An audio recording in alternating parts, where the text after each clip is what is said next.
Аа. Бас тэр Түрүүний гарцаагүй хоёулаа яасан. нэг юм гоё юм ярьсан. Төвлөрөлт авах гэдэг дээр бас их сонирхолтой байна л да. Энэн дээр хүмүүс яаж одоо энэ төвлөрөл далд ертөнц гээл ярьчаар энгийн огт юу ч мэдэхгүй хүмүүс бол энийг бол амар хэцүү хүлээж авна. Ойлгохгүй. Би ч бас тэгж нэлээд дээр үйдвэл сүнс нэг юм тусдаа бөө болоод төрсэн хүмүүс сүнс хардаг, талд ертөнцтэй холбогддог хүмүүс тусдаа байдаг л гэж ойлголт байгаа шүү дээ, тий. Энэ дээр ямар хөө бодолтой явдгийг бөөгөгийн тарих гэж яг юу вэ те?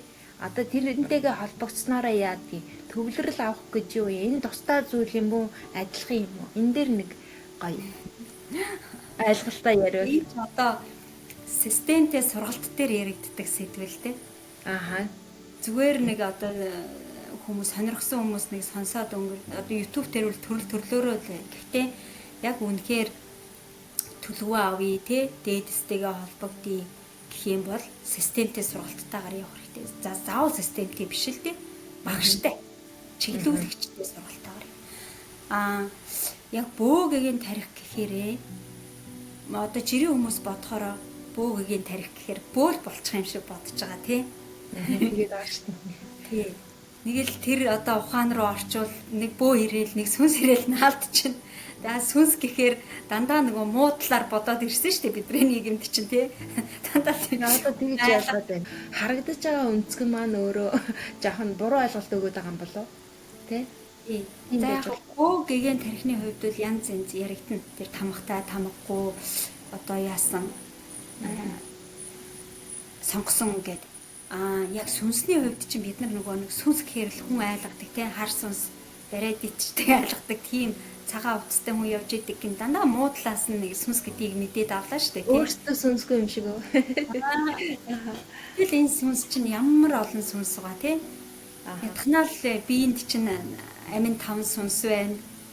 Тэгэл яг амийг үүсгэсэн сүнс маань тэгээд эцгийн цагаан тусал эхийн улаан тусалтай нийлсэн тэр амин сүнсээ яаж авч явах уу гэдэг ухаан байна. Тэгээд түрүүнд юу ярьчлаа? Бөөгийн тарих. Тийм бөөгийн тарихны хувьд бол бөөгийн тарих гэдэг чинь ер нь маш хурдтай, маневр гэдэг чинь уян хатан тал бүрийн өнцгөөс маш хурдан хугацаанд тооцоол хийж чаддаг. Сэрэмсэр мэдрэмж, ур ухаан, дотоод зүн, сэрхүй. Тэгээ энэ махан оовл биелийн чадамж, хүч чадал, энерги энэ бүхэн хуримтлагдаж нэгдсэн тэр нэг тархины маш хүчтэй эрчим энерги байна. Энэ эрчим энергийн хүчээр энэ цөөхөн тооны монголчууд чинь дэлхийг байлдан дагууллаа штэ. Тийм ч учраас энэ амин чанар одоо хүртэл бидэрт байгаа учраас энэ бид нар гадаад энэ төр ажил хийхдээ хурдан хийчихэд байдаг. Удаан хийчихсэн хурдтай. Тэр хурдтай байдаг нэг амин чанар байна. Тэгээд юмыг нэг дорх нь яавал хурдан гоё одоо амар хялбар ч юм уу эсвэл яавал хурдан хийчих үү гэдэг нэг монголчдаг мон ухаан бай. Тэ? Тэгээд ямар нэг юм баригддаггүй нэг сэтгэлгээ байна. Имийг олон талаас нь. Тийм ч учраас нөгөө Чингис хаан хэлсэн байдаг штэ. Чамд одоо ийм ганц л арга байгаа юу те? Мянган арга байдаг шүү дээ гэдэг. Тэгэхээр чин нэг юмн дээр тийм олон талын сэтгэлгээг оруулж ирж харж чадах тэр ухаан байна шүү дээ. Энэ чин одоо болтол бай те? Ямар нэг юмд баригдаж чаддгүй. Аргалал монголчлаа хийчдэг. Тэгээд тэр нэг гинэн цайлган одоо бүр тэр өтөвгөө цаг үеэс ирсэн тэр хойно чонс хойнуудаас ирсэн гинэн цайлган зам байна тий. Тэр нь мөлсүүтэй байхад их суурн болсон. За тэгээд дараа нь чонсын овог болоход одоо чон бол хиймэрлэг чадaltaй гэдгээрээ биш нэг тэр маш хянамгай хашир тэгсэрнэ тэр нөгөө юу гинэн тэнэг зан чинь бас юмд сониуч маш сониуч тэр чинь сониуч хүн чинь юм сурахтаа бусдыг сонсох бус энэ юу гэж нөгөө явсан унаас үсээс ингээд гэдэг нэг бас нэг чанар байна тий айдас муу санаа байхгүй шүү дээ тий дандаа ингэж сониучрахж яад ингэж харж явж яг үнэ урагшилж идэг Тэрэндээгээ Яг энэ тэрэндээ сайн чанаруудаа хөглөө явах юм бол маш сайхан чанарууд байгаа байхгүй юу? Мэдээж энэ одоо өтүүгөөс эхлүүлээд нөгөө махчин, мах идэрчтэн одоо бие биенээ алдаг, өрөлдөг, мохоодог, чадaltaй чадалгүйгээ удирддаг цагийн одоо түүх улбаатай байсан хүмүүс одоо хүртэл махаа идчихэж байгаа учраас муу талаараа хөгжүүлвэл маш муу хүчрэхийг тийм хор гарах тийм хэм эрчим энерги бас байгаад байгаа байхгүй. Тэрээ одоо энэ хар нийгмийн цагт бол хитээдсэн муугаараа хөгжчихлөө. За хүн ямар муу байж болох хэмжээнд бол хүрчлээ тий. Тэгээ энэ цаг үеийн хүмүүсийг одоо хөх Монголынхаа цаг үеийн хүмүүстэй харьцуулахад бас бүр үнэхээр ичмээр юм да. Тэгээ энэ бидний бас буруу биш. Нөгөө багшийн маань хэлдгээрстэй хэм эрчмээ бялтан нүдүүлсэн гэдэг хүн дүрстэй л нэг иргэнүүд байна. Иргэн болохоор ягаачгүй байна. Хамт цаг үед нь сайхан тохироо бүрдээд энэ тэндээс тэгэл олон янзын урсгал чиглэлүүд орж ичээд шашин маш юу гэдгийг ингээл орж ирсэн болгоныг нөгөө нэг сониорчрахыг зангаараа аваад энд зүү юм болоо тэрэн ч зүү юм болоо гэд ингээд бас ингээл самруулаад байна л да. За яг хаа тэгээд ямар ч гэсэн гэхдээ гол чухаанаа нөгөө нэг мон сэтгэлгээгээ хэрсүү байдаг зангаал алдахгүй байвал зүгээр юм шиг санагдав. Үлдэн авах гэж найддаг би ер нь бол. Яаж ч гэсэн олон цаг үе түүхийн нухчаанд бас ингээд өвгөдөл ингээд байж болох хамгийн бага эрсдлээр улс орноо ямар ч гэсэн голомтын алдаагүй ингээд аваад ирсэн байгаа байхгүй юу? Яг харахаар те түүхэндээ бол тэгэхэр чин биднэрт яг нэг тим юм байна. Өвгдийн нэг хөхөвгдийн хилтерхий гэдэг шиг байгаа юм болоо да. Тэгээ яг миний хувьд бас ингээд эх орноо гаднаас нь харахад за яста самарч байна да. Энд эндээс янз янзын марччаад өстэй нэр нөгөөтгт нь гоё сайханд нь дурлаал те гэлцэлд нь дурлаал мөнгөнд нь дурлаал манайхан ч хуйларч штэ тий. Тэр болгонд за яг өнөөдөртөө гоё юм. Өнөөдөртөө гоё харагдана. Гэхдээ энэ бол явцгүй юм аа. Удаан хугацаанд энэ ч хөгжил биш шүү дээ. Тэрнийгээ ер нь бол ойлгож идэг. Гэхдээ яг нэг цаад зөнгөөрөө ингээд ах шиг байгаа. Нэг хэсэг чуурдаг, тэгэл болчдөг. Тэгэл хайчдаг. Манайхан ч тийм штэ тий. Тэгэхээр бодохоор цаана нөгөө нэг тэр нэг амин чанар нь байгаад байна штэ тий. Яг муу сайныг ялгаж харж чаддаг тэр нөгөө хөх амин чанар гэдэг юм нь бас байгаад байгаа юм болоо гэж хардсан ш надад. Яг үнэ энэ дээр нэг юм хэлэхэд байна штэ. Монголчууд ингээд их имрүү ингээ амархан шуурдаг, үнэмшдэг, ордог, дагдаг тий. Тэгээд нэг жоох яваа хаан ингээ хаяад байгаа нь тэр нөгөө гинэн тэгээд бас нэг суралцсан өрүүлж өсөй дэвжиг гэдэг нэг бас чанар нь яваад байгаа. Тэгээд тэрнийг суралцаад үзэхээр тэр нөгөө нэг өөрийг нь тэжээх, тэтгэх тэр одоо юу яг өөрийнх нь амин хэмэнд нь за агуул биед нь одоо тус дэмтэй байж болъё тий. Тэгэл нөгөө сүнсний хөгжлөөрөө тийм одоо нэг өгөөд өөрийг нь хангаад бадраагаад өгөх юм биш болохоор гарцаагүй тэрнийг таньчихаараа тэгэл нөгөө бишин бэ ингээ хайчдаг тийм амархан цаадахыг харж таньж чаддаг энэ бөөгийн тарих яваад байгаа аахгүй. Бөөгийн тэр амин чанар сайн мууг ялгаж чаддаг зөв буруу алсах вэ нү богино зайных вэ нү гэдэг таньдаг тэр ухаан байгаа гэдгийг тэд нар мэдчихгүй байгаа. Мэдхгүй гэхдээ зөнгөөрөө цаанаасаа удирдуулаад байна тий. Тэгээд нэг ийм уйдамхай, нэг ийм хөлбөмбөмбөй тэр нэг чанар нь бас яваалаа. Эдгээр хизээ нэг тогтун болох вэ гэхээр яг л энэ нэг өөр өөрсдийнхөө амин голч ухаан руу ороод ирэхэрэл нэг сая нэг тогтоод, сууршаад, хөгжөөд тэрний дэлгэрүүлээд ухаад таниад ирэх юм байна. Зүг. Одоо ингээд байна л да. Тэгээд ингээд таниа явж байхад бас ингээд энэ дээр нэг одоо нэг төвлөрөл аваад өвгтэйгээ холбогдох гэдэг юм. Тэгээд яг нэг бөө болоод байгаа цаанаасаа өвгөлтэй бөө тамхтайж гэдэг юм уу те нэг удхан говшаа юу гэдэг вэ? Улаачд гэж яриад байгаа шүү дээ те. Тэгээ энэн дээр бас ялгаа байна уу? Яг ямар юу төвшөнд байгаад байна? Монголчууд бүгдээрээ л бөөгийн тархиа хөгжүүлэх боломжтой. Энд чинь хөгждөг зүйл юм уу? Аль эсвэл бас яг улаачд тамхтай хүмүүс шиг төрдөг юм уу? Тэ энэ дээр юу гэж бодож байна? За энэнийг хариулахаас өмнө нэг юм түрүүнд санаанд орж ирэхийг хэлчихье гэж бодлоо. Түрүүний ярианы үргэлжлэл одоо цагийн монголчууд биш тийм дэлхийн нийтийн хүмүүсээс нэг онцгойроод илүүдэд байгаа юм байхгүй. Сүм биеийн махбод тархины үед өөр ижил Харин хөгжил сурсан юмныхаа хувьд бол энэ барууныхын илүү байгаа энэ суурь нийгэмтэй. Тий. Тэр шин технологи, техник одоо бүх шинжилгээг эдрэл хийж байна. Монголчууд ямар үедээ илүү байсан бэ гэхээр за одоо энэ рүү оръё. Энэ бөөгийн хүмүүс чинь энэ бөөгийн төрөгч ижил юм уу гэж штэ. Тэгэхээр яг бөө буюу онгодоо залаад ингээд тамгалсан чинь бүр ингээд маш одоо тусгай үүрэг даалгавартай байдаг. Одоо хатуу үйлтэй ч юм уу, засахын тэнгэрийн одоо нөгөө 12 их ертөнцийн 12 их тэнгэрт байгаа штэ. 9 цагаан, 1 хар, 2 хөх. Тэр тэнгэртээ хийх үйл нь хэрвээ тий? Засахын хар тэнгэртэй ч юм бэлүү. Ямар ч байсан хийх үйлдэл цаанаасаа үүрэг даалгавартай хүнд бол цаанаасаа тамга тэмдгээ энэ тэнд нь одоо мингээр юм уу, өгөвлөөр юм уу, зүүдэнд юм уу, зүүн совинд юм уу өгцөн ийм тамгатай үрсвэл яалчгүй тэр онгодоо залаад босноо.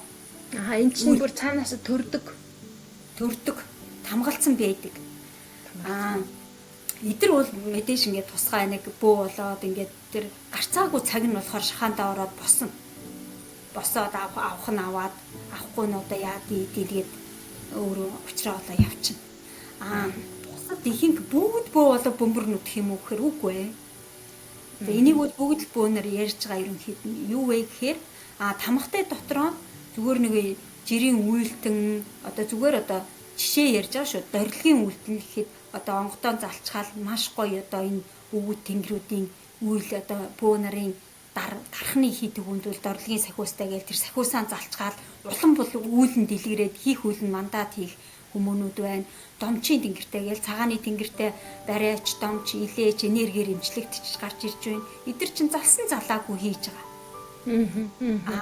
Бөөгийн тархитан гэхээр нэг аяараа бол бөөгийн тархитай байж болно.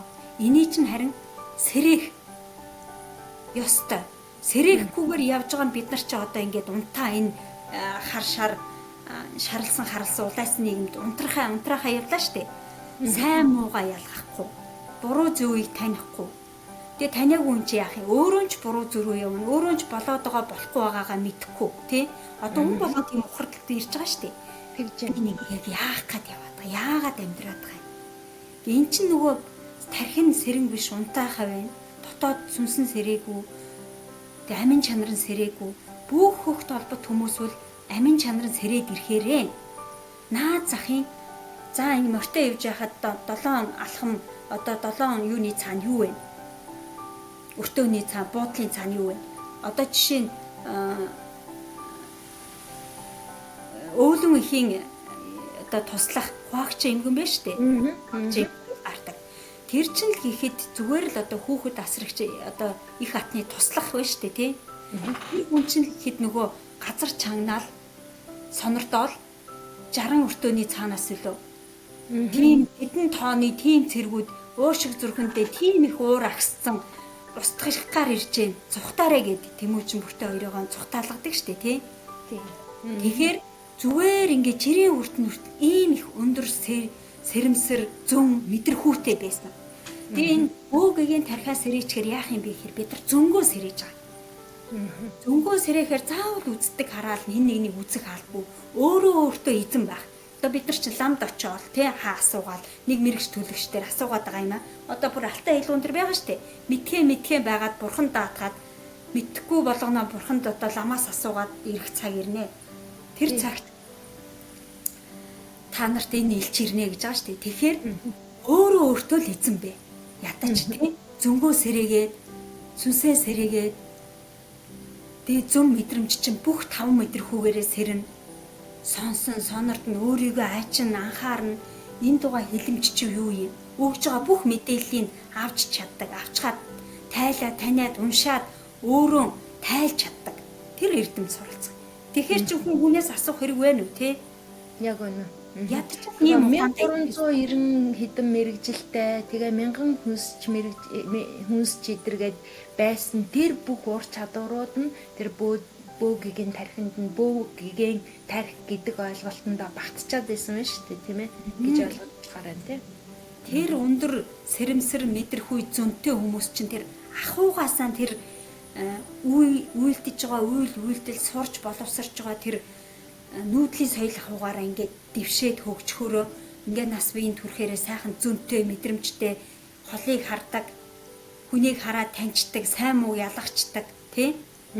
Малыг хараа шинжчдэг. Энэ нүүдэлчин соёлын хүмүүс яагаад ингэж хөгжөөд исэн бэ гэхээр энэ одоо энэ бодит энэ материалын юмтай харьцдаг. Дандаа амьд малтай харьцдаг учраас амьд малтай ухаанаа авралдуулахгүй чи малынхаа доор боол болно. Малынхаа боол. Мал бол үнэхээр ухаантай шүү. Малаас хүмүүс итгэж тэгээ байгалаа таниад малаа таньсан дандаа амьд ахуйтай харьцдаг учраас тэр хүний оюун ухааны хувьд дандаа сэлгээ хөгжил дэвшил гарц гаргалгаа шийдэл өгдөж идэг. Маш гоё тийм ээ. Тэгжиж хөгждөг байна. Тэгэхгүй хүн өөрөө нэг юм бүтээгээл материалын юмтай харьцаал тэгээ тэрнээ хүнд ингэдэм аа гэж тайлбарлаад ингэ сууж байгаа чинь тийм нэг арай модон бооз. Тэглүү ахын харин тийм л болчиход байна л та. Нэг хэсэг нь ингэж яриад байна. Бид нар тэгээ яах юм? Яг нүүдлийн соёл руу явна гэд хөдөө гарах юм уу? Тэгэхгүйгээр өөр юм хийж болох юм уу гэж яриад байгаа байхгүй юу? Гэхдээ нүүдлийн соёлгүйгээр яаж нүүдлийн соёл гэдэг зүйлийг ахуй дээр байгаа тэр амьдралын хэв маягийг баримталж амьдрахгүйгээр яаж явах юм? Зарим нь болохоор болно гэж яриад байгаа. Энэ дээр та юу гэж боддог? За, өстой сайхан асуулт асууж байна. За, энэ юу вэ гэхээр за бидний сурж байгаа алтай аюулгуун дээр мань хэлж байгаа шүү дээ алтан дээр байна. За, хүн ерөөсөө л мөхий сүнийгүүл хийдгээ хийхээ бол чадахгүй бол бүх бэлэн зэлнийг хэрэглээд үзье. Тэгэхээр чи одоо зүгээр бүр нөгөө ухамсарч ажиллахаа болж байгаа үст тий. Тэгээ мөхөд сүнэх ирмэг дээр хийж байна. За энэнээс гарах гарц гаргалгаа юу вэ гэхээр хийдгээ хий, чаддгаа чад. Мал энэ 5 хушуу малтайгаан байгаад 5 хушуу малаас чинь бүх гарч байгаа бүтээгдэхүүнээ эргэлтэнд оруул. Тэргүүрийг хий, бүтээ. За өнөөдөр өчигдөр л ихэд Монголд ч одоо ялаа штэ. Нүүдэлчдийн фестивал боллоо. Тэгэхэд тэрэн дээр нь штэ нөгөө гоё нүүдэлчдийн яг ахуугаасаа өөрийнхөө чадвар чадамж зөв мэдрэмжээрийг хийгээд яаж байгаа тэр бүтээлтэй хүмүүсийг хардаа би тэрийг өнөөдөр харлаа. Үнэхээр гайхамшигтай. Тэр малын дотоод сархиныг гүзээгээр хүртэл дээл хувцас гэр өөрөө дээл малгай бүс хийцэн бай. Оо за тийм мал. Тэгэхээр өмс хийдгээ хий, хүнсэлдэг хүнсээрээ хүнсэл хийж байгаа. Тэгэхээр бид нар ахуй доторх юмэрийг хэрэглээд ирэхээр тэр чинь эргэлтэнд орноо доо. Тэгэхээр чи гадны юмыг багаар шахах хэрэгтэй байхгүй. Тэр чинь жижигхэн үндэстэнд нь оршин тогтно. Ерөөсөө одоо энэ чи харж байгаа ах энэ Франц ч вэ, энэ Англи ч вэ, бусд орнууд ерөөс аюулгүй үндэсрэг, маш үндэсрэг. Өөрийнхөө үйлдвэрлэсэн юмыг авдаг.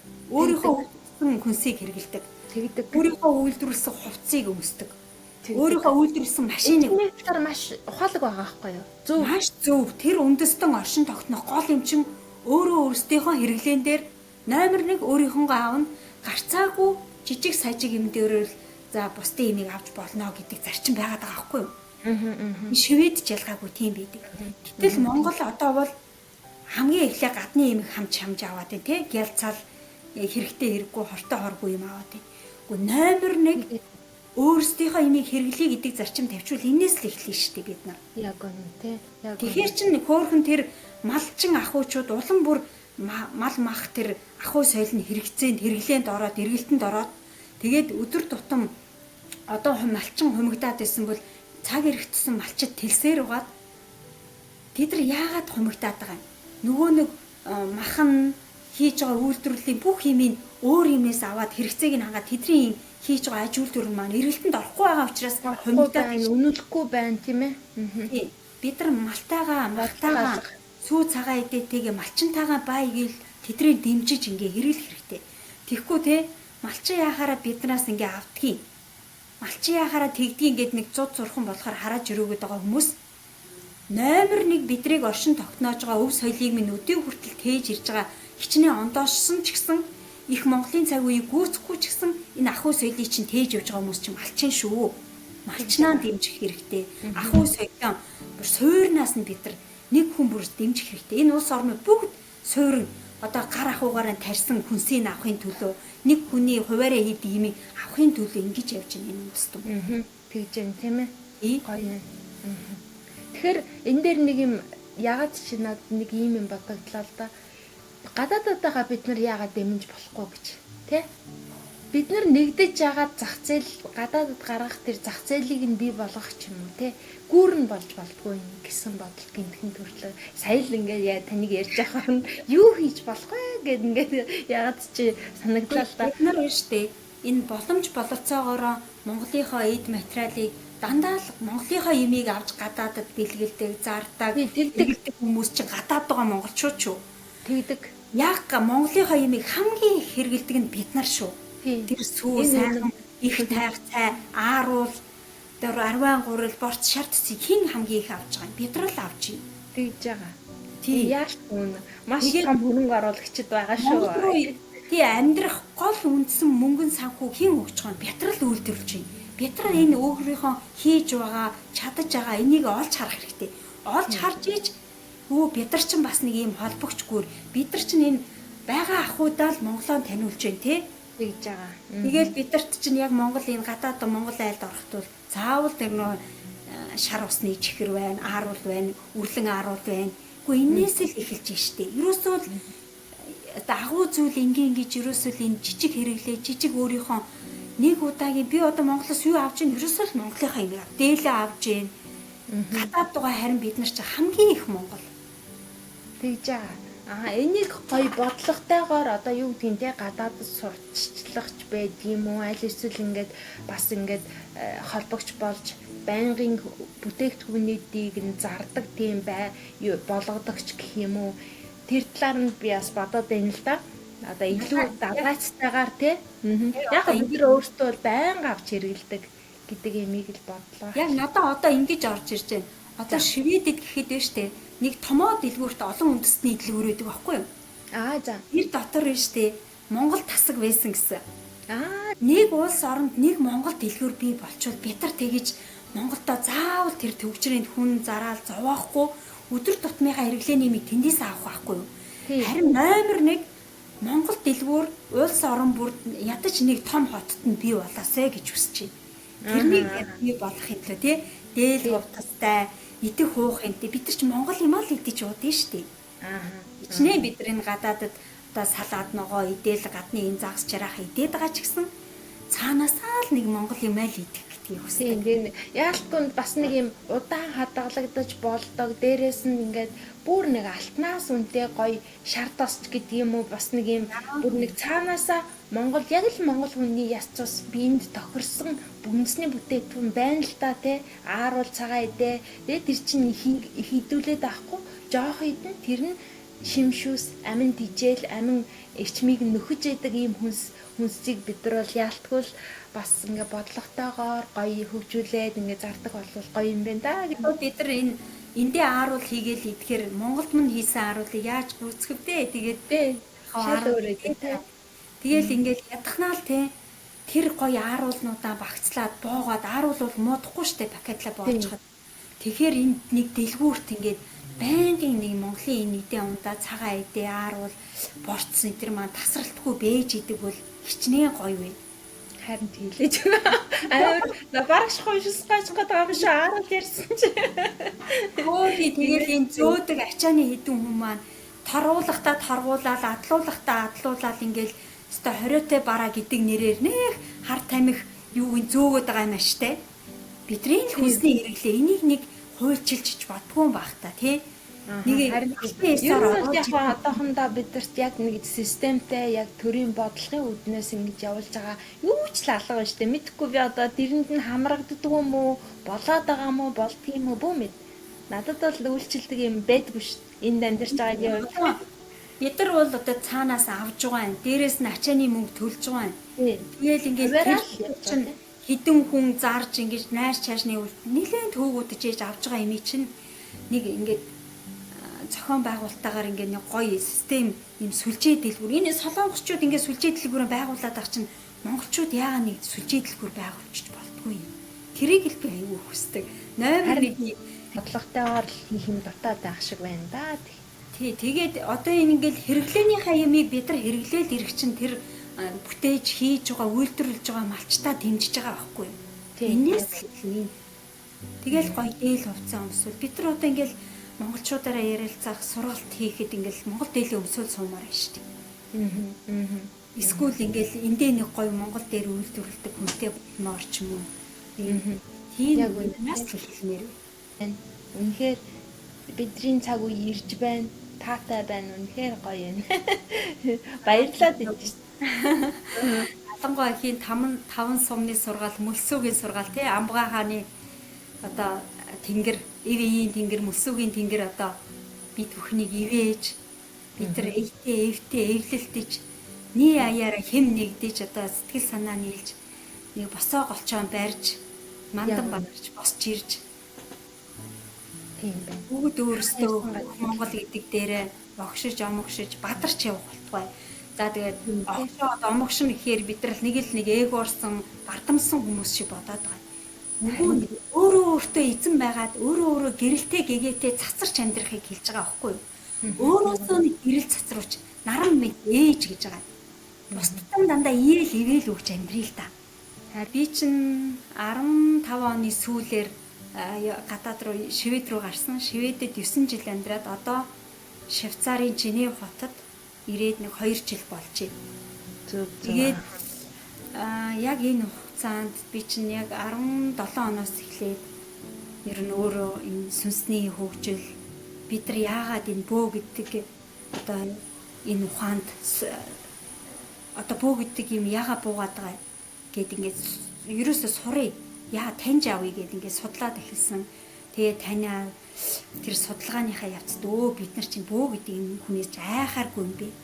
Монгол дээдс гэдэг чинь зүгээр л жамыг таниулах гэж ирсэн одоо өвөг дээдсийн одоо жишээ дээр үйдвэл дэмч шиг ховог отог аймаг Шангастан бол дэмч дандаа ингээд удамшиж ирсэн сургаалаа айлдж яадаг тэр мөргүн эргүүн хааныг төрүүлж яадаг тэр их ухаантан мэрэгдүүд чинь дэмчээс эхэлдэг байсан бэ.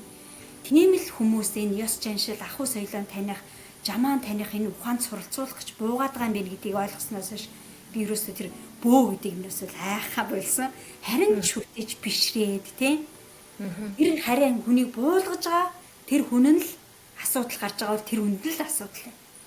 Өвдөө таниад монголоороо бадраад утга учраа олоод ерөнхийдөө ингээд язгуураа л олоод язгуур үх түүхээ өвгтэйгээ танилцаад ирэхээр хүн чинь ингээд зүг замаа олд юм байна гэсэн санаа яваад байна шүү дээ. Би ч бас тэгжэл бодсон. Яг бидний жинхэнэ түүх юу юм бэ гээл тэгээд хайж эхэлснээс явсараа багаад эцэстний алтан гэдүрний аялах номонтойгоо уулзраад за энэ ном дээрээс бол бат итгэлтэй дээр энэ ном ч өөрөө их өвдөстэй юм байна тий цаанаасаа юм сүнслэг болоод бөөгүйгийн тархийг задлж өгдөг ч юм уу яг ийм удам судар онгод эдсүүд юу гэдгийг те бидний тэр өвгөдтэй холбож өгдөг нэг тийм зам гүүр байгаад байгаа юм болов уу гэсэн бодол төрсөн. Олон сургалтанд сурсан. За тэгээд тэр бясалгал янз йог бясалгал тэгэл бясалгал дотроо олон ингээд сургалтаар сүнс сэрчиж байгаа. Гэхдээ хэрнээ ахаал нэг юм байгаад. Тэгэл ингээд нэг хэсэг гоё болцсон ахаал ингээд нойргуудаал ахаал нэг юм байгаал тэгсээр байгаа би энэ жаргаа өгших хичээлд ороод за энд сураад ирсэн чинь яг өөртөө бүрэн дүрээ ихтгэлтэй болоод эхэлсэн. Тэгээд энэ тэрнээс өмнө чи Алтай аялгаугаа нэг сурцсан байсан. Тэгээд яг жаргаа өгшийн сургалтад зэрэгцээд Тэнгис багш дээр ахаа сурсан. Зүг яг зэрэгцээ явж байсан баг. Тэгээл ирсэн чинь одоо би тэр хүмүүс ингээл хоорондоо ярина штэ. Тэнд гоё сургалт эхэлж, энд гоё сургалт эхэлж. Тэдэн сая, эдэн сая гэхээр одоо ерөө сонирм биш. Би нэг олох юм эрдэнсээ олцсон. Эний чинь бид нар бүр зөвхөн нэг номыг бид нар ухаа таниа тайлаад уншихад зүгээр маш их юм болно. Үг бүр нь эрдэн шүү гэдэг одоо бүр маш их онолтой хүрсэн үр дүн Чингис хааны 21-нд шинжиж гэдэг юм уу Чингис хааны 7 эцгийн зүүн дээрээс нь нэмээд улт 500 гээд нийтдээ 12 зүүнд суралцах ёстой эдэр гэдэг юмнууд чинь бидний яг жинхэнэ өнөөгийн амьдралаас таас хөндлөн хол юм байгаад байгаа байхгүй юу? Даалт ертөнцийн талаар яригадаад байгаа, сэтгэл зүйн талаар яригадаад байгаа энэ бүх юмнуудыг бол гарцаагүй дэлгэрүүлж мэдхийн тулд өнөөдрийн бидний хэлээрээ ойлгохын тулд тэр сургалтууд нас үр дүнтэй байгаад байна тий. Энэ хүний одоо энэ хар нийгэмд маш олон давхаргаар явцсан энэ нэг зовлондоо баригдсан махан бие байгаа даа шүү дээ. Аа. Миний чинь цэвэр ариун огоол бие болгож өгнө. Монголчуудаа гэж хэлэхэд эвлэлдээд энэ төрүүлж юм сонсож сурсан хүмүүсээсээ сурна уу, өөрсдөө бие даад сурна уу, гарцаагүй алтан аялгаугаа сурж, судалж, онгойлгож, нээж, уншиж эхлэрээ л гэж хэлмээр. Маш гоё. Хоёулагийн яриа бол хүмүүсээс сонирхолтой байсан байх гэж би найдаж байна. Миний урилгыг хүлээж авч надтай ярилцсанд маш их баярлалаа.